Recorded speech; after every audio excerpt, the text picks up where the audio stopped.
Sådan her vil jeg gerne have, hesteholdet skal være. Lige så naturligt, som en skov er naturlig. Det kan godt være, at den ikke er helt vild. Det kan godt være, at den ikke er 1000 år gammel. Men den får da fred til at være sig selv og have sit eget kredsløb. Og sådan vil jeg gerne have det med hestene. Jeg vil gerne give dem deres natur tilbage. Ligesom jeg ønsker at give mig selv og andre naturen tilbage. Novembers video bliver en helt primitiv en af slagsen. For jeg må undvære mine fotografer, og jeg laver derfor en helt simpel vlogoptagelse med min mobil. Og det bliver bare en lille opdatering på The Ranch Frenja og Jora. Og havde jeg tænkt mig den naturlige pleje, som jeg beskæftigede mig med i september-videoen mere indgående. Det er snart vinter igen. Det er rigtig godt vådt og pløret mange steder. Og hovene, hestenes hove bliver jo bløde. De kan også gå og blive rigtig lange, fordi de ikke bliver slidt så meget, når det er så vådt.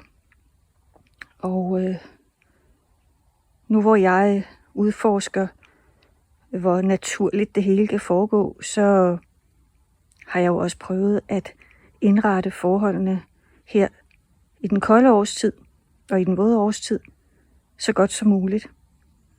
Derfor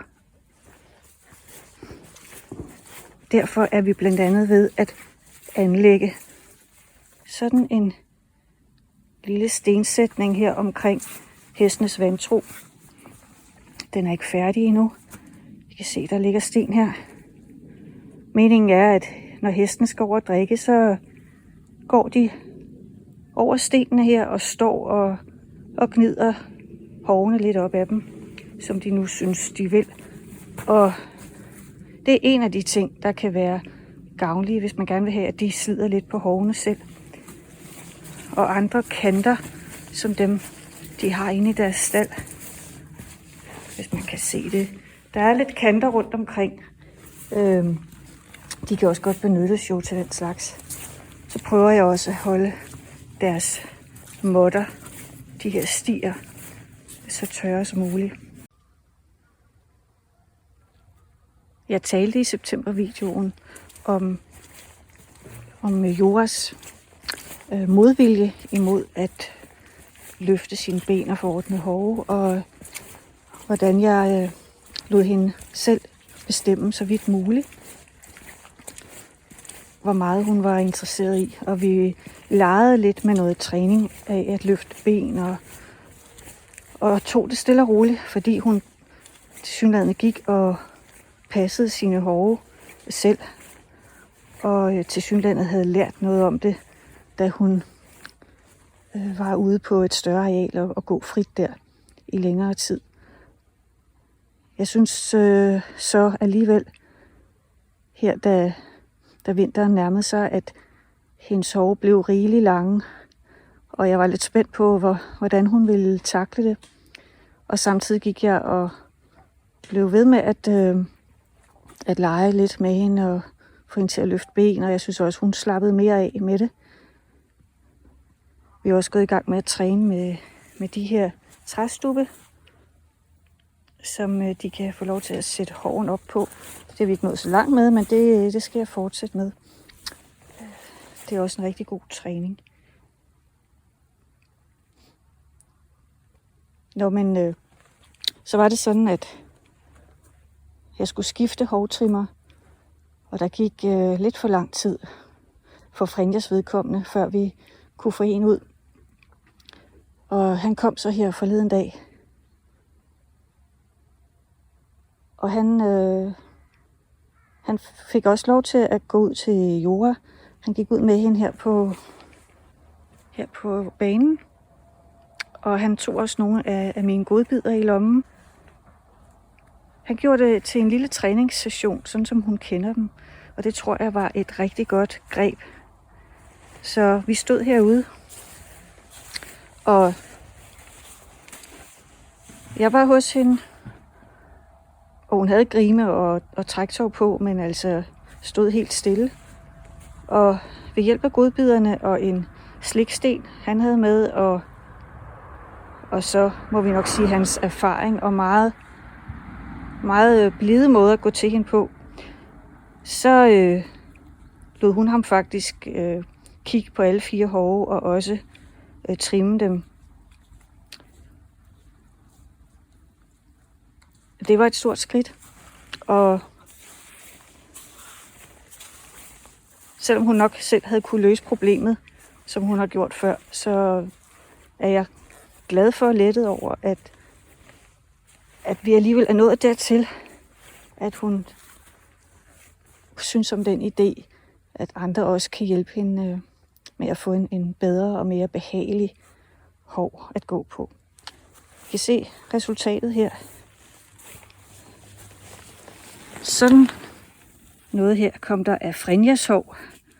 Frenja, som er vant til at blive trimmet. Der var virkelig noget, der var vokset.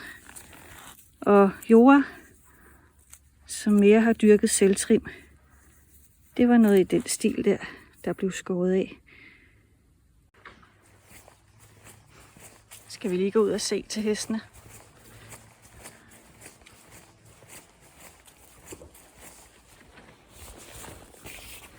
Men for lige at vende tilbage til hovtrimningen, så synes jeg, at den her lille historie illustrerer meget godt, hvordan ens principper hele tiden må bevæge sig i forhold til, hvad hestenes behov ser ud til at være, og hvad hestene signalerer og fortæller. Og så er der selvfølgelig også noget med timing, et godt tidspunkt, godt vejr, god kemi med den, der skal trimme, og alt muligt, som gør, at en hest pludselig kan beslutte sig til, at nu vil den faktisk gerne have lidt assistance, og bagefter virker den helt glad for det. Her står de er kommet ud på lidt ekstra græs, igen også for at undgå for meget mudder. Så åbner jeg lidt ud til noget af ekstra folden her bagved. Hej med jer. Hej pigerne.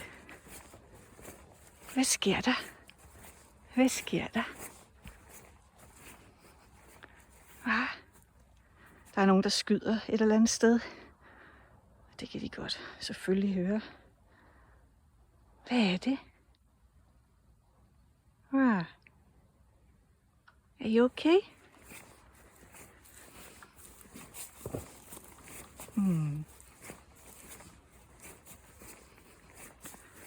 Hey. Skal vi vise, hvor fine I er blevet? Ja. Joras fine hove. Ja. Ja. Og Frenjas. Ja. Og Frenjas. Ja. Ja. Ja. Så. Det er godt. Det er godt. Hey. Hey. Are you okay?